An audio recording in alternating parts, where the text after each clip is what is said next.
Right. Right, it started. Get a sec. Now it started recording, so if you want to take me through your FMP. Right, this is my FMP presentation for Spencer Cooper. Oh, I hate when it does this. It's decided to be difficult. It's like we're doing this the long way. Right, the project I have decided to do is 20,000 Leagues Under the Sea. That's the theme I decided on for this final major project. I've decided to go with a 3D model diorama of a submarine in the deep sea with some of the life around it made to look like a fish tank. Then we've got some mood boards I have actually made for this. We have got a material I use which is based on an old stylized submarine. The area and style I'm planning using is the Marianas Trench, one of the deepest places in the ocean. And this is there's also a image of what a design for the Nautilus is from 20,000 Leagues Under the Sea. This is a major source of inspirations, as well as the game Subnautica, which also has submarines and the like. This is also an album cover for Yellow Submarine by the Beatles. Obviously, the submarine style is a major inspiration. I also did have another idea, which was some koi fish swimming around a pond with some general life around it. And it's just inspirations for another idea, which I did plan on going down, but I didn't go down it in a detailed way. So I decided to go with my submarine idea.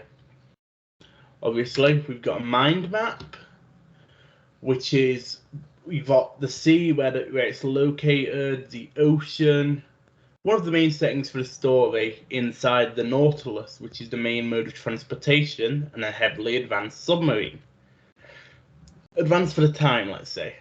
You've got a shell, which is generally related to the seas and ocean. A Nautilus is also a kind of shell.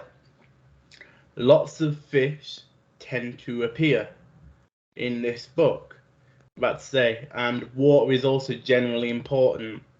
Like Atlantis is a location visited in it. And again, water's importance brings up the importance of the Maelstrom. I do not know if I'm pronouncing that right, but it is the whirlpool near Norway that eventually causes the probable destruction of the Nautilus submarine, which was powered by electricity, not a common fuel at the time. This was designed by Captain Nemo, the creator and captain of the submarine, a citizen of a fallen nation by a mysterious empire. This is some of the concept art and thumbnailing I did.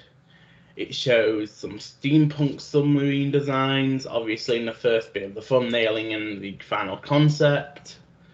A smaller submarine used for exploration, a more contemporary one, and a military style one, which was the first idea I had as well for the submarine.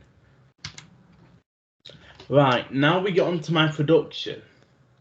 I first did a very basic model out of the submarine, which was just made out of some primitives that are stretched weirdly. Then I made in Autodesk Mudbox using the sculpting tools, an untextured version of the land that works for the final model. This was done through using drag tools and general stamps and stencils. The final submarine model is also here untextured. As you can see, it was reasonably simply crafted, but looked good for what it was. Right, now we look into my texturing, which is something I learned a lot about from this. You've got the submarine, which is currently in a placeholder texture, using the final texture to make it look nice. So I made final touches to the model in Maya once the texture was added, to be ready for exporting to Unreal Engine 4. And then the next image is the textured version that's fully textured in the final texture, using maps and to make it a lot less flat and a lot more 3D, so it doesn't just like a flat image. And then we have the final textured version of the ground. Textures.com is the place I got that texture from. Then we move on to my lighting. The lighting work I did includes a good amount of directional lights to make it strategically look dark. And if you see the first image, that's just the lighting. It makes it look a lot darker than it is in reality. Right. Now we move on to my renders.